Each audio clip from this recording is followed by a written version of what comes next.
Bueno, pues buenas tardes de nuevo. Continuamos la sesión, bueno, una sesión de la que yo estoy disfrutando, Enrique, bueno, pues tanto como esperaba, por otra parte, tenía altas expectativas, espero que todo el mundo lo esté haciendo igual, pero una sesión de absoluto privilegio, ¿no? Bueno, tenemos ahora con nosotros a Enrique Sánchez. Enrique, pues, bueno, presidente de ADECO en España, bueno, para el sur de Europa, recientemente al sur de Europa y Middle East, India y África, ¿verdad? Eres miembro, Enrique, del comité de dirección del grupo a nivel mundial. Toda tu carrera has estado dedicado a los recursos humanos, ¿no? Al talento. Y hablando de propósito y personas, bueno, pues yo creo que vas a tener mucho que decir, mucho que compartir con nosotros.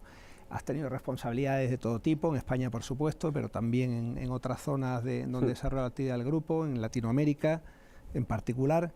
Y bueno, yo pues siempre he escuchado muy convencido, ¿no? Hablando del talento, de la gestión estratégica del talento, de ese gran pilar. Antes nos referíamos en la presentación de la sesión a los grandes pilares de la generación de valor sostenible a largo plazo, de las personas, del planeta, de la prosperidad. El talento y las personas, ¿no? como un pilar clave del propósito corporativo. Te he escuchado siempre hablar de todo esto y con mucha convicción, ¿no? Yo creo que hay un rasgo que te define mucho, ¿no? en tu personalidad, en tu carácter. ¿Te parece que hablemos de todo esto? Absolutamente. Pues venga, a tu disposición. Antes, si quieres, te voy a preguntar por el año, porque en una compañía que os dedicáis a los recursos humanos, al talento, a las personas, este año ha sido muy complicado para todos, ¿no? Pero bueno, vuestra sensibilidad seguramente es muy especial en materia de personas y en materia de empleo, junto con la educación, seguramente el reto más grande que tiene este país. ¿Cómo ha sido el año, Enrique? Bueno, yo creo que el año ha sido, en esto no traigo una gran novedad, yo creo que el año ha sido absolutamente desgarrador. O sea, yo creo que sobre todo ha sido trágico, desde luego, para las decenas de miles de personas que se nos han ido. Desde aquí, con todo mi cariño, pues un abrazo para los familiares y las personas queridas, desgraciadamente, de estos que nos han dejado, pero en cualquier caso creo que colateralmente ha tenido un impacto brutal en la economía y por tanto en el empleo, ¿no? Que son, digamos, dos características y dos espacios que tenemos que tratar de preservar porque están absolutamente relacionados con la capacidad de un país para ser próspero, ¿no? Yo creo que en nada, porque es que al final 6, 7, 8 meses históricamente es prácticamente nada. Pues hay más de 100.000 empresas que nos han dejado, hay 4 millones de trabajadores que inicialmente en un ERTE, digamos, teóricamente protegidos, a la espera de volver a encontrar su trabajo, pues han tenido una incertidumbre extra y hay ya 1 millón de nuevos desempleados, pues que hacen que tengamos una cuota de desempleo de en torno al 20% y bueno, pues no toda la certidumbre para ver si esto se va a recuperar en 2021. Yo creo que bueno, las empresas y los trabajadores creo que hemos hecho lo que hemos podido. Yo creo que hemos destapado el tarro de la resistencia, de la flexibilidad para adaptarnos a esta situación sobrevenida. Y bueno, pues hemos hecho lo que hemos podido, ¿no? Yo creo que es Noah Harari en su libro Modeus, creo que dice que si hay una gran diferencia entre las personas y el resto de los seres vivos, tiene más que ver no con que seamos más inteligentes, que no lo somos, sino con esta capacidad para adaptarnos a aquello que nos sobreviene y para poder sobrevivir. Y creo que este es el tema. Ahora creo que tenemos que mirar hacia adelante y ver sobre todo tácticamente qué podemos hacer en materia de economía y empleo para preservarlo. Decías Harari y la capacidad de adaptación. Antes hablábamos también del learnability, de la capacidad de aprendizaje y todo esto. Pero la capacidad de adaptación, claro, se dice que en los momentos difíciles, ¿no? En los momentos de especial dureza, es donde sale lo mejor y lo peor también de cada uno. Yo creo que tú y yo somos optimistas genéticos. Y el tema de las oportunidades... Yo soy andaluz, aunque no lo parezca, ¿eh? O sea, en esto también somos parecidos. Efectivamente. ¿Tú crees que en el momento social, económico en el que estamos, existen oportunidades de verdad, ¿no? Porque tú eres un optimista genético, pero también eres alguien con los pies en el suelo. O sea, supongo que no nos valen estos clichés, ¿no? de saldremos más fuertes. En fin, siendo un optimista genético y con los pies en el suelo, ¿qué crees que hay en el terreno de la oportunidad, Enrique? Bueno, vamos a ver, yo creo que en la vida soy optimista de naturaleza, pero creo que hay que ser pragmático y entender el momento en el que estás, porque es la única forma posible de construir algo hacia adelante si entiendes dónde estás, ¿no? Yo, vamos a ver, creo que estoy un poco, sin duda, hay que estar absolutamente determinados y comprometidos con hacer un futuro mejor y con reconstruir el país del punto en el que estamos. Estoy un poco enfrentado, como tú dices, pues a ciertos clichés, ¿no? O sea, sí creo, por ejemplo, una cosa que hemos oído todos 20 millones de veces en los últimos meses, que el teletrabajo ha venido para quedarse. Sí creo en esto. Imagina qué habría pasado si esta crisis nos sobreviene hace 20 años, ¿no? Y no podemos una gran parte de la sociedad trabajar desde casa.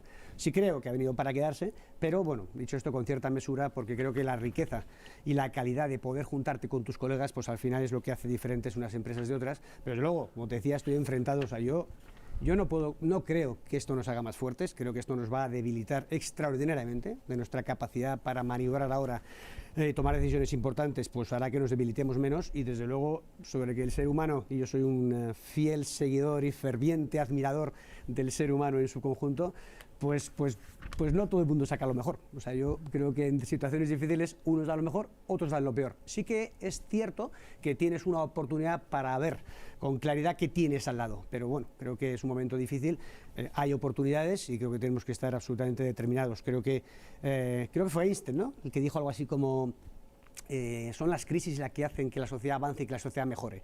Bueno, pues yo creo que tenemos una oportunidad ahora, esta crisis, para mejorar, y del lado de las empresas, como actor fundamental en la economía española, pues creo que tenemos una oportunidad para mejorar la economía y para mejorar el empleo. También nos tienen que dejar y propiciar un escenario en el que podamos sacar ventaja de esas cosas, ¿no?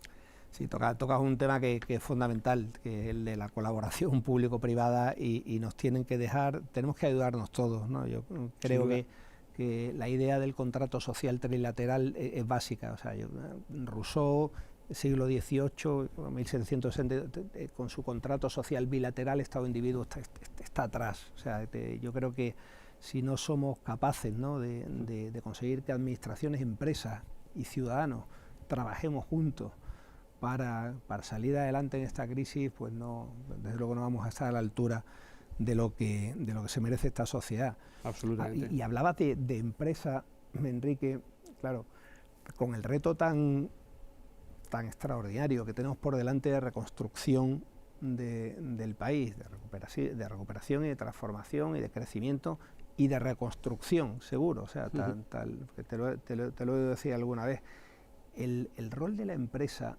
y más en particular el propósito de la empresa, ¿qué papel juega en todo esto?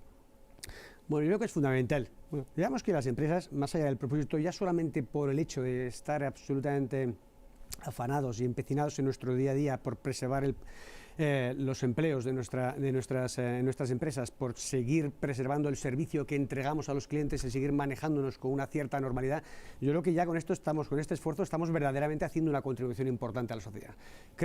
Creo que hay en algunos sitios, en algunos momentos, se ha demonizado injustamente la práctica, absolutamente injustamente y fuera de contexto totalmente, la práctica empresarial. Yo creo que las empresas españolas somos maduras, somos responsables, y más allá de garantizar en estos momentos y siempre un comportamiento responsable, creo que sabemos que tenemos que echar una mano en la sociedad allí donde la sociedad es débil. Es un momento de emergencia y creo que las empresas, pues con un fuerte propósito de perdurar, de ayudar al que lo tiene más difícil, de reconstruir, podemos poner nuestro granito de arena. O sea, creo que las empresas hemos aprendido que no solamente estamos en la sociedad para dar un buen servicio a nuestros clientes, sino para traer valor al conjunto de la sociedad, ¿no?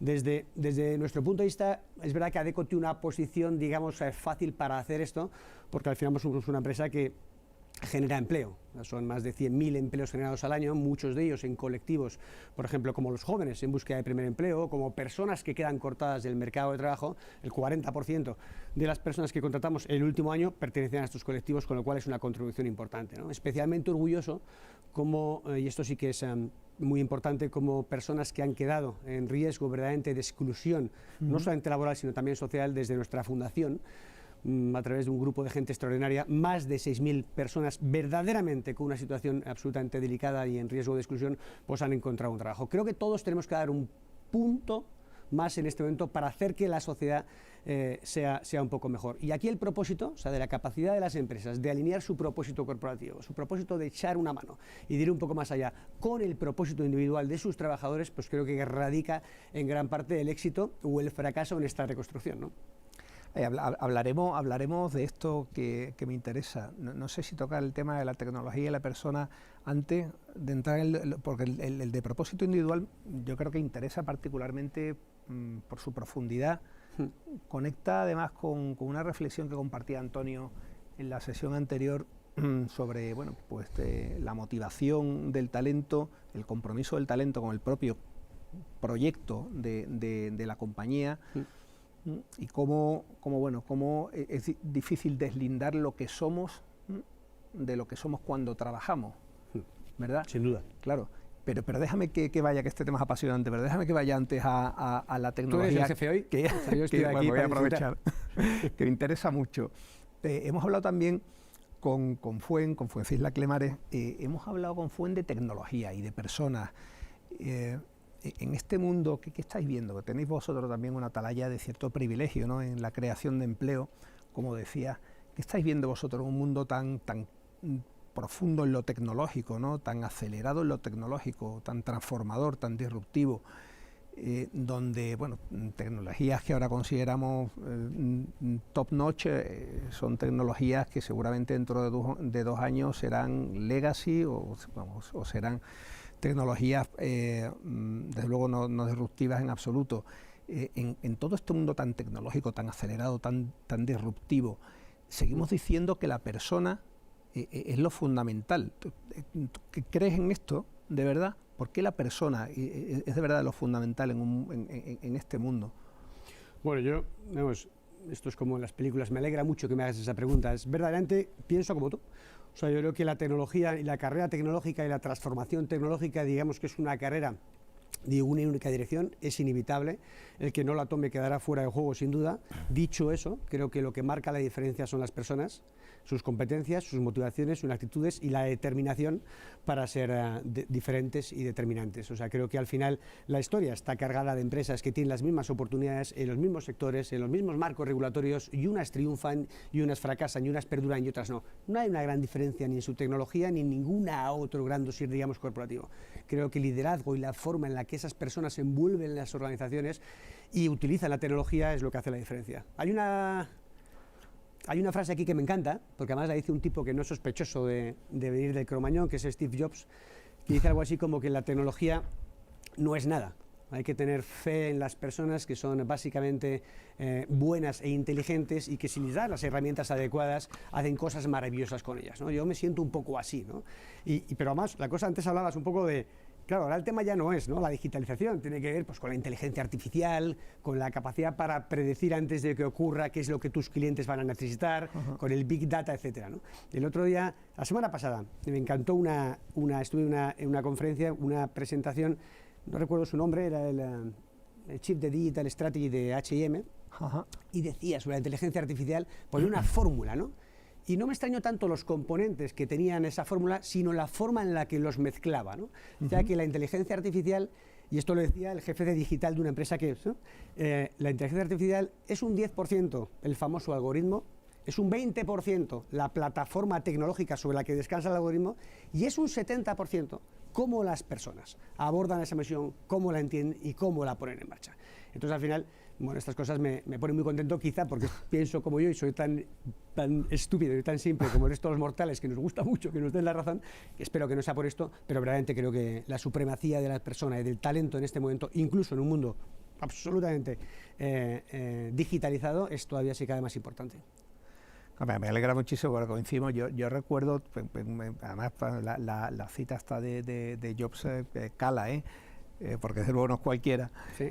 Y yo recuerdo un poco en esta línea también cuando nosotros nos trajimos hace 3 años aproximadamente nuestro centro global en EY de inteligencia artificial y de analítica avanzada, lo trajimos a Madrid, ¿no? Fue donde decidimos a nivel de firma global situar el centro global de inteligencia artificial. Y recuerdo conversaciones en este sentido. Claro, allí tenemos científicos de datos, ingenieros de datos, matemáticos, tenemos a gente de todo el mundo, no una parte españoles, pero gente de todo el mundo, talento global, y me decía, ¿no? Si lo importante aquí, a mí me interesaba mucho los desarrollos algorítmicos, ¿no? Que estamos por aquel entonces, pues, y quería que compartieran conmigo pues dónde veían evolucionar la algoritmia. Decía, no, si la algoritmia, esto va a ser una commodity, me decían, y si aquí lo importante somos los 100 que estamos. Absolutamente, ¿no? Yo estoy y totalmente cómo conectamos con el resto de los que estáis y el resto de los 300.000 que somos en el mundo, y que te digan eso, claro, que te digas un tecnólogo, pues cala, ¿verdad? Absolutamente. Yo, sin duda, vamos. Lo que pasa es que, o sea, yo creo que al final la tecnología, digamos, como te decía antes, es una carrera de una única dirección. Al final tenemos que tenerla, pero no va a marcar la diferencia, porque la tecnología será casi siempre la misma. No habrá gran diferencia entre la tecnología que tengan unos y que tengan otros. La forma en la que la dispongan, la utilizan, insisto, en la que envuelvan a su gente, creo que es importante. Creo que aquí el propósito juega un papel importante, ¿eh? O sea, cuando hablas de talento, al final, yo creo que esta es la palabra del millón. Es decir, cómo las empresas tenemos que posicionarnos para ser suficientemente atractivas, por un lado, para atraer al mejor talento, pero sobre todo y más importante, como líderes, qué es lo que hemos de hacer, o cómo desarrollar y generar el talento y generar este famoso palabrejo, ¿no?, del engagement, y hacer que tus trabajadores verdaderamente quieren dar ese paso. Porque al final, si tienes estas dos cosas, las competencias profesionales y la motivación y la determinación y el propósito de querer hacerlo, ese es el verdadero talento, ¿no? Y que, bueno, yo creo que aquí el propósito pues juega un papel determinante, claro. El propósito como una de las grandes palancas de gestión estratégica del talento, más aún incluso ahora que en ningún momento, ¿no? Mira, yo al final he leído bastante, son 27 años, todavía me veis súper joven y tengo ya 53. Bueno, tampoco te pases. La mitad de mi vida en los recursos humanos, la mitad de mi vida en la empresa en la que sigo trabajando. Y al final, pues habiendo leído mucho, es por mi propia experiencia. O sea, yo creo, mi opinión, simplificando mucho, es que hay dos grandes conductores o dos grandes palancas relacionadas con la generación de talento. Una es el liderazgo. Es decir, el verdaderamente tener un liderazgo, tener personas, tener managers, tener jefes que te inspiren, que te ayuden, más focalizados en las personas, que generen espacios abiertos en el que cada uno pueda desenvolverse y pueda dar lo mejor de sí mismo. Creo que ese liderazgo es el que produce talento. Y por otro lado, el propósito de las organizaciones empresariales, y que seamos como managers capaces de vincular el propósito individual de nuestros trabajadores con el propósito colectivo. Yo creo que esto, liderazgo y propósito, al final hay un montón de... Mira, hay una encuesta de Great Place to Work, la empresa consultora de recursos humanos. Sí. Creo que son más de 25.000 entrevistas en más de 1.000 empresas diferentes, en las que dice que hay un 75% de los trabajadores que se declaran comprometidos con las empresas en las que trabajan, identifican en el propósito de la empresa, en la claridad con el que ha sido comunicado y en su vinculación personal con ese propósito, su principal fuente de inspiración y motivación. Y esto en los jóvenes, antes oía a mi colega de Mapfre, es todavía mucho más importante. O sea, piensa que los jóvenes, que son las generaciones nacidos después del año 80, que son los millennials y sucesivos, que por cierto, en 10 años, los nacidos después de 1980 estarán al cargo del 80% de la población activa mundial, ¿no? O sea, tú y yo ya estaremos para otra cosa. Pero esta es una generación que no separa la vida personal de la vida profesional, que es la misma esfera, y que en esa esfera común en la que el trabajo forma parte de su vida, necesitan trabajar para empresas que mejoren el mundo. Créeme cuando te digo que los jóvenes necesitan conectar su propósito con los trabajos y las empresas que tienen. Si no es así, buscan otro sitio, ¿no? Hay un dato que me gusta mucho decirlo. Yo cada vez que tengo un rato, pues practico, formo parte de un voluntariado corporativo y trato de echar una mano allí donde haga falta, ¿no? El 80% de los participantes en los programas de voluntariado corporativos son menores de 40 años, con lo cual creo que este es el camino. Claro, y es un camino además tan profundo, ¿no?, como amplio, porque no se ciñe solo al voluntariado corporativo. Es lo primero que nos vendría a la cabeza, efectivamente, pero estás hablando de algo que yo creo que tiene una trascendencia esencial, ¿no? Estás hablando de una convergencia entre el propósito individual de un empleado, de un profesional, entre el proyecto de vida de un profesional, de un empleado, con el propósito corporativo.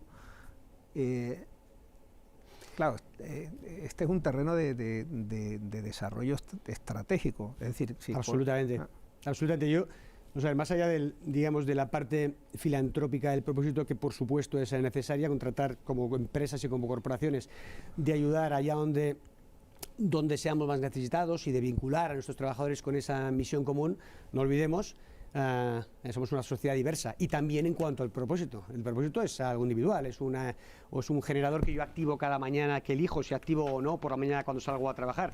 El paso que doy en la empresa, lo comprometido que estoy, la motivación que tengo mi propio propósito. Creo que es muy importante que la empresa sea capaz de entender cuál es mi propósito, dejarme espacio para que trabaje para conseguirlo y que pues, lo alinee, digamos, con el objetivo común, ¿no? Pero, insisto, el propósito es el terreno de por qué hago las cosas, ¿eh? Esto es muy importante, no es acerca de qué hago, no es acerca de qué misión tengo, no es acerca de qué visión tengo ni siquiera, no es dónde me veo, no, es por qué hago esto en este momento, ¿no? Bueno, no sé si en el mundo de este fin de semana hay una historia preciosa.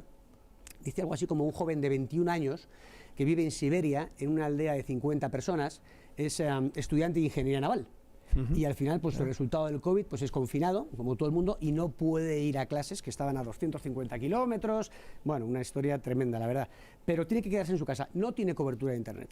Cada mañana, a 20 grados bajo cero, sale de su casa y camina 500 metros hasta un árbol, un abedul, y sube escalando el árbol 12 metros, porque allí tiene cobertura. Se descuelga en esa rama durante 5 horas al día con su móvil, va haciendo pantallazos porque no puede, tiene que sujetarse para no caerse, para que los profesores vean que está conectado. Y así lleva 5 meses. Quiero decir que ese es un propósito firme. Este señor está absolutamente determinado a ser ingeniero naval. Ese es su propósito y va a hacer todo lo que tenga que hacer para conseguirlo. Y como ves, es individual. El paso, el extra mile, ¿no? La pulgada de más como directivos es cómo podemos juntar el propósito, digamos, subirnos, conseguir que cada trabajador se suba al árbol a hacer su trabajo porque verdaderamente quiere y ahí desde luego está dando su mejor, ¿no? Su best opción, pero ponerlo a disposición de un bien común, claro. Bueno, realmente sería impactante. Bueno, a mí me cuesta imaginarme una sociedad, un mundo en el que una empresa tuviera pues a sus empleados en un punto de convergencia entre lo que les impulsa, ¿no?, como personas y lo que les impulsa como trabajadores, ¿no? ¿Qué crees que pueden hacer las empresas para por lo menos cerrar ese gap entre lo individual y lo colectivo, entre lo que a todos nos importa, lo que decía el generador de corriente, el viento, ¿no? Siguiendo pues la historia de este ingeniero naval, ¿no? El viento que nos mueve cada mañana y el viento que mueve a nuestra empresa, a nuestra corporación a avanzar, ¿no? ¿Qué podemos hacer las empresas? ¿Cómo ves que vamos a ir trabajando en los próximos años en este sentido? Porque yo, claramente me sitúo contigo a ciegas, creo que esta es una de las grandes claves del desempeño y del propósito corporativo en materia de personas, y creo que trasciende con mucho el concepto de engagement o de compromiso que hemos ido tradicionalmente empleando. ¿Cuáles son las tendencias que estás viendo ahí? ¿Qué podemos hacer, Enrique? Pues esta pregunta tiene mucha miga, ¿no? O sea, que al final creo que no es fácil de contestar, no sé si... Pero bueno, yo pienso que es un tema de liderazgo, creo que es un tema de estilo, creo que es un tema de cómo los managers abordan su responsabilidad con los equipos. Creo que un directivo no solamente está al cargo de la cuota de mercado, de su cuenta de resultados o del desarrollo tecnológico, sobre todo está al cargo de un grupo de personas a las que tiene que cuidar, a las que tiene que desarrollar y a las que tiene que tratar de implicar en una causa común. Yo el otro día salía en bici el fin de semana, tú sabes cómo es la cadena de la bicicleta, al final pues no caes hasta que es una sucesión de un eslabón detrás de otro hasta que se te rompe y ves por dónde se ha roto, ¿no? Muchas veces decimos siempre que la cadena se puede romper por el eslabón más débil y deja de funcionar. Creo que al final, como directivos responsables de personas, que hagamos sentir a nuestra gente que está al cargo de una función clave y que le necesitamos implicado en un objetivo común, como va la comunicación, nos preocupamos por sus expectativas, estamos siempre cuando lo necesita. Esto no quiere decir no ser exigente, quiere decir verdaderamente ayudar a que tu gente crezca. Creo que es muy importante, ¿no? Éramos todavía muy jóvenes tú y yo. Hay una anécdota preciosa que no sé si es verdad o no. El presidente Kennedy en los Estados Unidos pues estaba en una de sus visitas rutinarias en la NASA, encontró a un señor en un pasillo, era un señor que era un limpiacristales, y pues le saludó, le dio la mano y le preguntó: ¿y usted qué es lo que hace aquí? Pues este señor dijo: yo estoy ayudando a poner un hombre en la luna. O sea, verdaderamente era un eslabón de esa cadena. Él tenía una función determinada, pero verdaderamente él cada día iba a trabajar para poner un hombre en la luna. A mí me parece que los directivos en ese momento de la NASA estaban haciendo espectacularmente su trabajo porque habían capturado la cabeza y el corazón de todos sus empleados. Y este es el lado filosófico de la empresa, sin duda, pero también esto está vinculado con la reputación y con la sostenibilidad. Al final, cuando analizas verdaderamente, hay un estudio muy bonito en LinkedIn, se llama Purpose at Work, no sé de quién, que concluye después de más de 30.000 entrevistas que las empresas que han crecido en los últimos 3 años un 10% de forma sostenida, estando digamos, en la cabeza de los indicadores de performance económico, el 90% de sus empleados identifican como clave el liderazgo adecuado y el propósito de su empresa como claro, bien comunicado y compartido con ellos. Entonces creo que al final, insisto, no es solamente algo filantrópico, es que al final creo que tiene que ver con los resultados empresariales y con digamos, la capacidad de las empresas para ser sostenibles con el tiempo. Claro. Tú lo dices bien, una cosa que compartimos mucho, no se lideran resultados, no se lideran cuentas de pérdidas y ganancias, se lideran personas. Absolutamente. Pero vamos al terreno personal también, ya que estamos con temas de personas. Enrique, tu propósito individual, porque hablamos del propósito, déjame que te pregunte, porque además estamos ya cerquita, lo que quieras, pero... cerquita de terminar, que se nos está haciendo casi la hora de cenar. Pero vamos a aterrizarlo. Yo te voy a preguntar cuál es tu propósito individual. ¿Qué viento, final aposta, claro. Exactamente, ¿qué viento te mueve a ti? Bueno, yo creo que al final no soy muy ambicioso, quiero decir, creo que al final las grandes gestas son la suma de pequeñas cosas bien hechas. Y creo que al final pues trato de poner, mi propósito está en el mundo, estoy muy cerca de la realidad social, muy cerca de las dificultades por las que muchas personas pasan para encontrar un empleo, más en este momento. Mi propósito tiene que ver con esto, con tratar de que el sufrimiento relacionado con el empleo, con la pérdida del mismo, sea el menor posible. Yo creo que estoy absolutamente determinado en mi propósito, tiene que ver con el pleno empleo y desde luego estoy absolutamente convencido soy un promotor de la diversidad, de la igualdad de oportunidades y del empleo decente. O sea, yo creo que al final esta es un poco las líneas maestras de mis motivaciones en el día a día y a lo que estoy firmemente determinado. La oportunidad, en mi caso, pienso, esto habría que preguntárselo a mis colegas de ADECO España en este caso, ¿no?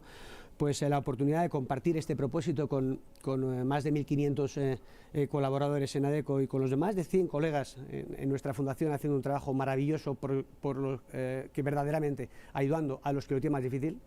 La oportunidad y el privilegio de compartir este propósito, pues en mi caso lo hace todavía aún más estimulante, ¿no? Entonces, bueno, pues esto es un poco lo que te puedo decir, cosas aparentemente pequeñas, pero creo que si cada uno de nosotros va dejando pequeñas migajas y pequeñas cosas que hacen que el mundo sea un poco mejor, pues a pesar de las dificultades estoy seguro que saldremos adelante, como dice uno de mis hijos, con nota, que por cierto no es su caso porque no la saca, pero bueno. Pues Enrique, terminamos con esto, si te parece. Yo me quedo además porque creo que es una idea con tanta fuerza, ¿no? La del propósito individual y la de ese viento que nos mueve, ¿no? para que todos al final estemos alineados y no escindidos, ¿no? En un proyecto vital, personal y un proyecto empresarial, ¿verdad? Y que haya ahí una convergencia de intereses, de propósito, de compromiso, con un objetivo común que en definitiva pues es hacer una sociedad mejor y es crear empleo y es obviamente pues tener una rentabilidad, porque si no la empresa no es capaz de crear riqueza ni capaz, pero en última instancia de generar un impacto social, ¿verdad? Bueno, pues muchísimas gracias, Enrique, que ha sido un lujo. Gracias por la generosidad además en compartir esas reflexiones con tanta profundidad y que tan estimulantes nos han sido. Muchas gracias. Gracias a ti, he pasado un buen rato, gracias por organizar estas cosas, por contar conmigo y enhorabuena, porque creo que es muy meritorio lo que estáis haciendo. O sea que gracias a vosotros. Un placer. Hasta otra ocasión. Buenas tardes a todos.